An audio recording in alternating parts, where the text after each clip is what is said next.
दोस्तों, income tax में बहुत इंपॉर्टेंट डिसीजन आया है। अगर कोई व्यक्ति अपनी पत्नी के नाम पे प्रॉपर्टी खरीदता है, क्या वो टैक्स में छूट ले सकता है? इसके लिए डिसीजन दिया गया है। दोस्तों, रेगुलर अपडेट के लिए CA Satbir Singh YouTube channel को सब्सक्राइब कर लें ताकि आपको टैक्स के रेगुलर अपडेट मिलते रहें। दोस्तों, इनकम टैक्स एक्ट में सेक्शन 54 दिया गया है, यानी कि आप इनकम टैक्स में एग्जम्पशन क्लेम कर सकते हैं। अगर आप प्रॉपर्टी बेचते हैं तो आपको फर्दर इन्वेस्टमेंट करनी होती है। तो दोस्तों, इसके लिए ही डिसीजन दिया गया है। दोस्तों, यहाँ पे एसएससी एक नॉन रेजिडेंट इंडिविजुअल था जो कि यूएई में एम्प्लॉयड था। उसने during the year residential property अपनी बेची और उसे लॉन्ग टर्म कैपिटल गेन हुआ। दोस्तों, उसने ये प्रॉपर्टी अपनी वाइफ के नाम से आगे घर खरीदने में यूज़ कर लिया, जो पैसा उसे मिला था। तो दोस्तों, लेकिन यहाँ पे उसने जो नई लैंड खरीदी थी, क्योंकि वाइफ के नाम से खरीदी थी, और दोस्तों कंस्ट्रक्शन भी 3 साल के अंदर कंप्लीट नहीं हुई थी, तो जिसकी वजह से कि इनकम टैक्स डिपार्टमेंट ने इसके ऊपर कार्रवाई की।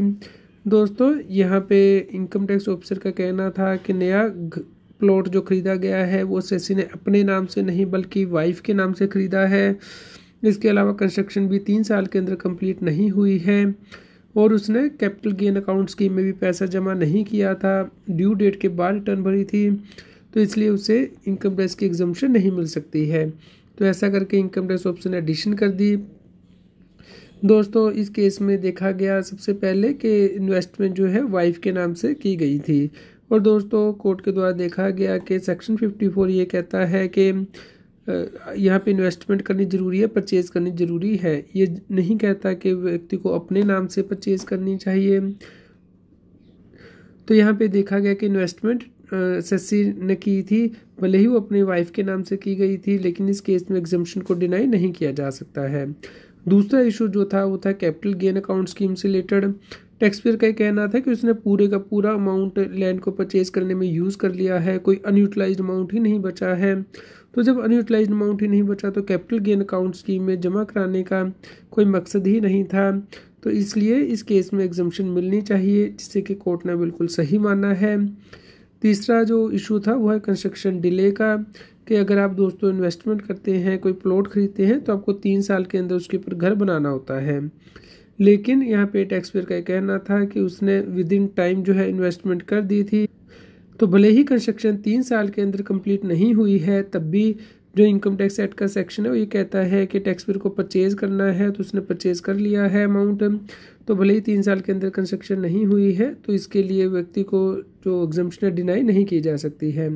यहाँ पे कोर्ट ने देखा कि टैक्स पेयर ऑलरेडी एनआरआई है, यूएई में रहता था, और वो टाइमली कंप्लीशन सर्टिफिकेट भी नहीं ले पाया है, क्योंकि हालात उसके काबू से बाहर थे, क्योंकि कोविड-19 की वजह से वो इंडिया में नहीं आ पाया है। तो इस प्रकार जो जजमेंट है वो टैक्स पेयर की फेवर में दे दी गई। इस प्रकार tax payer full exemption claim कर सकता है। तो दोस्तों, भले ही आपने कोई घर प्रॉपर्टी अपनी वाइफ के नाम से खरीदी है, तो भी आप एग्जम्पशन क्लेम कर सकते हैं इनकम टैक्स एक्ट के अंतर्गत।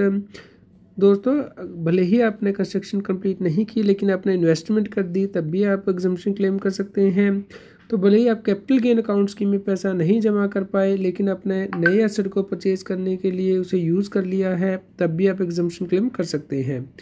तो ये दोस्तों एक पूरा कंप्लीट केस लो, इसका लिंक वीडियो के डिस्क्रिप्शन में दिया गया है, आप रेफ़र कर सकते हैं। Income tax appellate tribunal Bangalore का ये डिसीजन है।